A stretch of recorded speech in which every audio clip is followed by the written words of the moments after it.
Bennett, you got there before I did. Why don't you talk about the first day at Consensus for you? Sure, which was actually the second day of Consensus.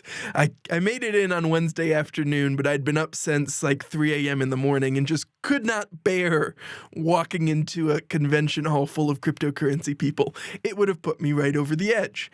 And so instead, I came in on Thursday morning and sat through quite a few sessions that day, trying to get an understanding of what this is like. And it is an utterly strange experience. Like, as I was walking into Consensus, I had two pieces of paper shoved into my hand. One was a Cardano wallet full of a dog-themed shitcoin called Hosky, presumably named after Charles Hoskinson, who only sometimes pretends to be Satoshi Nakamoto. And the other piece of paper was for a multi-chain event headlined by Ben Armstrong, also known as BitBoy. You get past that, through the metal detectors and finally into the exhibition hall, and the very first thing you see is a product advertising how their proof of SQL is going to revolutionize cryptocurrency.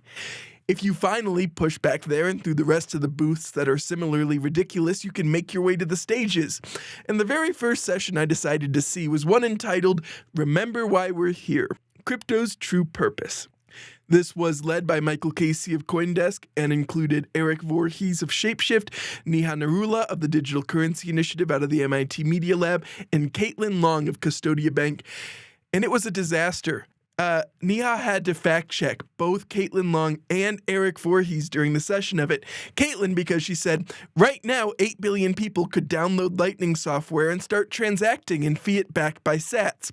And he had to go, no, the network cannot handle that. We cannot onboard that many users. We cannot open that many channels. That's not how this works. Right now, today, 8 billion people in the world could download the Lightning Network software and start transacting in fiat currencies that are collateralized by sats. It's easy to do. There are Lightning channels right now that anyone in the world could use to create a US dollar and transact in a US dollar without permission. Just something I want to point out really fast, maybe a lot of people don't know this, the networks as they exist today cannot handle 8 billion people using them in a non-custodial fashion. We need real, serious engineering breakthroughs to make that work. And Eric got fact-checked because he said, what was it? It was the Ethereum thing. He got the wrong year for Ethereum. Yeah. Eric was saying that the 2017 ICO bubble was a good thing because at least Ethereum came out of it. For those that don't remember, the Ethereum ICO started in like late 2014 and the chain actually launched in 2015, which is not 2017. Whatever. Regardless, the entire session was supposed to be about why we're here, and there couldn't even seem to be, during this consensus, any kind of agreement on why that is.